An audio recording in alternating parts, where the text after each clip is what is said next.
Encore une fois, l'Académie Connexion pour les capsules combat pour les nuls. Aujourd'hui, on vous parle du knee tap.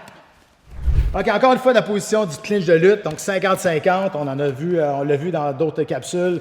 Évidemment, lorsque je rentre mon bras à l'intérieur, on ne veut jamais arriver en déficit. Donc, on veut toujours avoir un bras à l'intérieur et un bras à l'extérieur. Position neutre en lutte.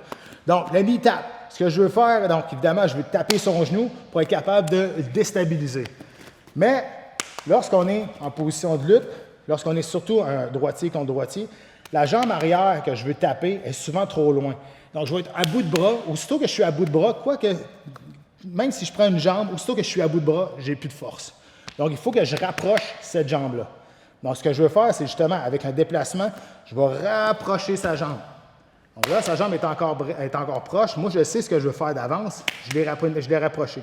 Donc, ce que je veux faire après ça, je vais juste aller taper sur son genou et je vais courir en avant en montant ce bras-là dans le ciel. Donc, on est ici. Je rapproche cette jambe-là. Hop. Tape. Et là, je pousse avec mon autre jambe par l'avant.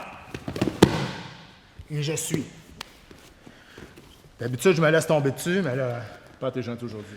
Aujourd'hui, je suis gentil. Merci pour mes coachs. Bon. Je vais attaquer cette jambe-là. Donc, pour le knee tap, toujours du même côté que la tête allait. Donc, j'avance. Hop. Chercher la jambe.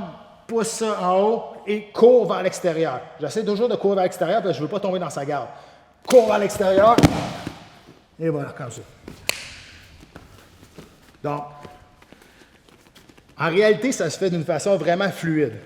Donc, lorsqu'on est ça ici, je l'amène ici. Vous voyez, il y a une espèce de back and forth. Donc, je l'amène vers moi et tout de suite, je le ramène en arrière. Donc, il tombe un petit peu comme en apesanteur, on dirait. Lorsque j'en rentre en avant, il tombe dans les airs quelque peu. Ouais. C'est un gros timing. Et là, si il se défend, twist! Twist! S'il se défend, donc ce qu'on fait ici, on va chercher la jambe, il enlève sa jambe loin. Donc ce que je fais, il y en a une qui ne marche pas, l'autre est accessible. On l'a déjà eu avec le single leg à la tête intérieure. Je fais un grand pas, vu que mon bras ici est déjà en dessous. Donc, c'est facile pour moi d'aller chercher cette jambe-là. Je vais faire un grand pas, hop, et je descends, je vais chercher la jambe. Donc, je rapproche la jambe, je vais aller chercher ça, ça ne marche pas, grand pas, et je suis capable d'aller chercher la jambe. Pourquoi? Parce que je fais mon pas, mais parce que ce bras-là est en dessous. Donc, même s'il me tient le bras ici, quand je vais dropper, quand je vais descendre mon corps au complet, il ne sera pas capable d'aller retenir mon corps. Donc, ici, hop. Donc, c'est un enchaînement de techniques. Et là, à partir de là, ben, c'est comme on a vu dans une autre capsule. 1, 2, tire. Et on termine avec le chest pressure. C'était le Body Lock dans la capsule combat pour les nuls.